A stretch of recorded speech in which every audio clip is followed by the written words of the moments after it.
Olá, terapeuta infantil fora da caixinha, tudo bem com você? Eu sou a Paulinha Psicoinfantil, psicóloga infantil especialista em autismo, e nesse vídeo eu quero conversar com você sobre o que a gente pode ou não fazer quando os pais não seguem as orientações que a gente dá no consultório. Vamos conversar?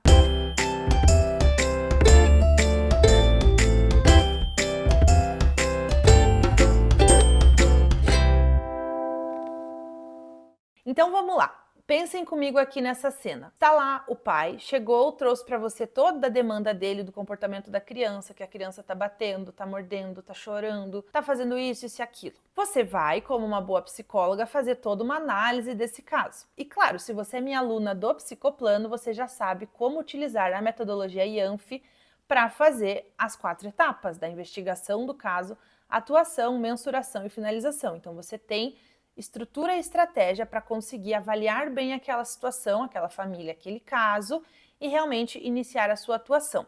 Se você não é minha aluna e tem interesse em ser minha aluna, veja aqui embaixo a lista de espera do Psicoplano Infantil, que é o meu curso e a minha metodologia para ensinar vocês, psicólogas infantis, a atender os seus pacientes com excelência, eliminando a sua insegurança no atendimento infantil para poder atender qualquer demanda da infância. Então clica aqui embaixo e já fica de olho na próxima turma. Então os pais chegaram, você iniciou o teu processo de investigação, está fazendo anamnese, entrevista inicial, conversou com eles, começou a entender um pouquinho que talvez esses pais sejam um pouco permissivos, a criança realmente faz tudo o que ela quer, ela não tem limite nenhum em casa, não tem rotina, dorme a hora que quer, acorda a hora que quer, come o que quiser, quer almoçar, almoça, não quer almoçar, não almoça, se não quiser almoçar, a mãe vai lá e faz o que ele quer, pode ver na frente da tela, pode ficar várias horas no computador. Estão encontrando vários erros aqui? Pois é, eu já vi isso no consultório, tá? E muitos pais fazem isso porque eles não sabem que isso é prejudicial para a criança, eles não têm noção, eles acham que tá tudo bem, tá saudável, tá crescendo, tá comendo, tá vendo ali um desenho, por que não? Só que a gente sabe o quanto que isso pode ser desafiador, o quanto que isso pode trazer comportamentos difíceis, atraso no desenvolvimento, e mesmo uma criança que não tem noção do que é regra e limite. Porque um ambiente escolar, por exemplo, vai exigir que ela aceite regras e limites. E se ela não tem nenhum desses em casa, a gente vai ter um conflito. E aí você iniciou seus atendimentos com a criança, começou a entender um pouco do processo, do que tem que ser feito e percebeu que vai ser essencial fazer uma orientação de pais. Avisa aos pais sobre, ei, precisamos fazer uma orientação de pais. Os pais falam, claro, eu vou, vamos sim. Eles vão na sua orientação de pais, tá? Então a gente tem 2 cenários, os pais que vão para a orientação e os pais que, tipo assim, nunca conseguem horário para marcar a orientação com você. São 2 cenários possíveis e que eu também já vivi. Vamos para o mundo ideal é o que, gente? O mundo ideal, e que é muito raro, é assim, você chama os pais para conversar, vem o pai e a mãe, tá? Que já é raro, né? Vem o pai e a mãe, vocês conversam sobre o que está acontecendo, qual é o comportamento, como vamos lidar, a função é essa, vamos fazer assim, assim, assim, toda vez que João fizer isso, isso e isso. Existe lá uma tabelinha explicando quando João fizer isso, façam isso, quando fizer aquilo, façam esse. Tudo bem organizadinho para esses pais seguirem. Ok, sucesso.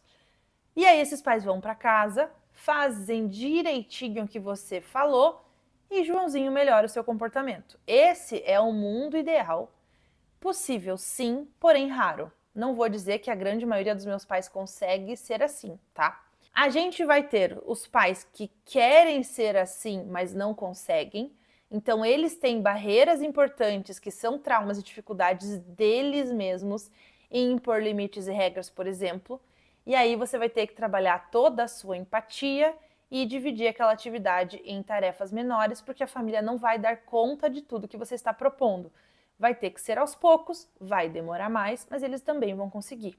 E aí temos os pais que vão na reunião, escutam o que você falou, mas parece que sai por um ouvido, assim, ó, não, entra por um ouvido, sai pelo outro, eles não estão fazendo o que você quer.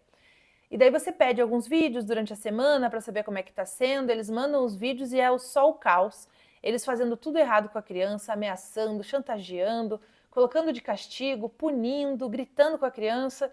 Você olha tudo aquilo e pensa, gente, a gente fez uma reunião com tudo que era para fazer, por que esses pais estão fazendo tudo errado? E aí você chama eles de novo. Só que aí a conversa vai mudar um pouco, porque agora você tem o vídeo para mostrar onde eles estão errando. Uma coisa meio Super Nanny, sabe aquele seriado que passava na TV? A Super Nanny ia com o computador, mostrava as cenas. Então, Quando a gente tem vídeo do paciente em casa, é mais fácil de você mostrar, ó, tá vendo essa cena aqui? Tá vendo que ele tá gritando e te olhando e você tá respondendo o grito e olhando ele também? Isso aqui tá reforçando o teu filho, tá? Então isso aqui não é um comportamento adequado para você pai tá fazendo. O que a gente poderia ter feito nessa situação? Assim, assim, assim, assim. Ah, Paulinha, mas quando eu faço isso ele chuta. Tudo bem, eu preciso que você haja dessa forma para que a gente consiga diminuir este comportamento. Então, você, terapeuta infantil, tem que ter muita certeza daquela orientação que você está passando. Por mais que às vezes o comportamento piore para depois melhorar, você tem que explicar isso para os pais. Porque no processo de extinção de um comportamento inadequado é comum que isso aconteça. Então, se a criança só batia, talvez ela chute, grite e depois diminui. Varia de cada caso, de cada criança, de cada situação. Mas é uma tendência de pesquisa, né, de questões comportamentais, que geralmente o comportamento aumenta para depois diminuir. Os pais precisam saber disso no processo.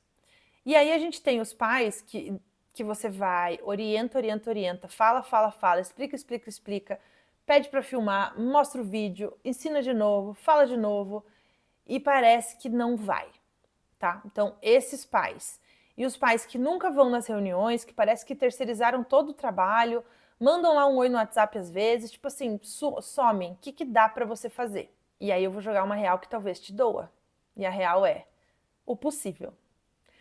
Você não vai conseguir um trabalho tão bom nessa família quanto nas outras que seguem as orientações e conseguem seguir tudo que você explicou. Simplesmente porque neste processo de questões comportamentais em casa, você precisa que os pais atuem da forma que você está orientando. Se eles não atuarem, não tem milagre que faça o comportamento mudar. Então, ou esses pais vão ter que entender, olhar para si mesmos e fazer essa alteração de comportamento deles primeiro, para depois impactar na criança, ou eles não vão fazer e a gente não vai ver melhora ou pouca melhora. Por quê? Porque somente o trabalho de consultório de 1, 2, 3 horas na semana ali vai ser pouquíssimo para um caso que tem grandes questões comportamentais se os pais não te ajudarem em casa. Ou a escola também, né? E aí, como eu falei para vocês, o que a gente vai fazer é o possível, porque existe uma coisa chamada livre-arbítrio. Então, esses pais, eles têm o direito de simplesmente não seguir o que você está falando, desde que eles entendam que isso sim vai comprometer o trabalho. Então, você pode avisar eles, olha, estou orientando, não estou vendo o que vocês estão conseguindo fazer, o que eu posso fazer para melhorar aqui, para a orientação para vocês, mas sem o apoio e ajuda de vocês nesse processo, a gente não vai evoluir. Então, vocês podem optar em continuar na terapia mesmo assim, ou a gente pode parar os atendimentos. Então, eu deixo sempre a escolha para a família, porque se ela vê que não está ajudando, não está adiantando, ok, melhor sair da terapia, porque vocês não estão. A gente não está sendo uma equipe para fazer a coisa acontecer.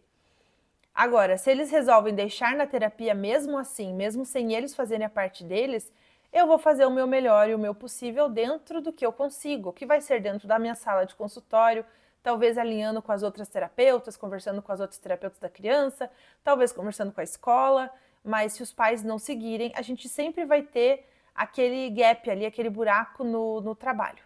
E é saber lidar com isso, é saber lidar com a frustração que isso pode gerar também, porque os pais podem do nada vir e te falar de demandas e falar que não está funcionando e tal, mas se você foi bem clara com eles desde o início, eles vão entender e saber que você já tinha falado que você precisava do apoio deles no processo e que eles mudassem alguns comportamentos dele para ter resultados com o filho.